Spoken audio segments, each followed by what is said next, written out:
Wyatt hopped down, sliced a length of piggin string, made a splint out of 2 cedar limbs, and packed the wound with wet clay and grass. It was back-breaking work, but when that animal found its feet, Wyatt felt a lick of satisfaction, even if he was muddied up to his belt line. He didn't quit there. By noon, the sky turned lead-colored again. Not a gully washer, just wind, a dry, lonesome wind that tasted like dust and trouble. That's when he caught the sound. Horses. He pulled up short. He listened. It wasn't the lowing of cattle. It was riders. 2, maybe 3. He crested a ridge and spotted them.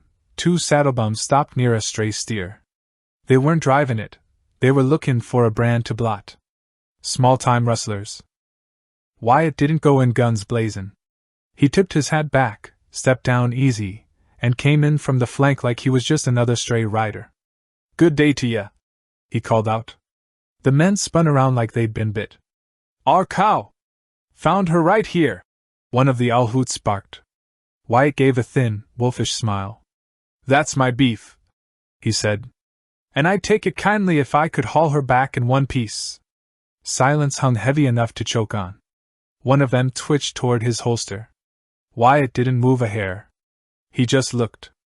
That cold, graveyard stare told them this wouldn't be a fair swap. "Ain't worth the lead," the other one muttered. The rustlers loped off without another peep. Wyatt watched their dust for a bit, then turned the steer. By sundown, he had a small bunch moving ahead of him. He drove them slow, whistling low notes, using his voice more in the leather. The ride back was a long haul. The sun was sinking and the critters were played out. Wyatt didn't crowd them. He knew a spooked cow was worse than a dark trail. When McGraw's fires flickered in the distance, it was late, pushing midnight. The hands stood up when they saw the shadows moving in the gloom. "Brought 'em all," someone said, plumb surprised. Wyatt rode into the light and didn't say a word. He climbed down slow, unsaddled Rowdy, and took a seat on a stump. Silas McGraw stepped up. "Lose anything out there, son?" Wyatt looked at his grimy paws, his soaked boots, and the sky turning black again. "No," he said. "Fetched every last one."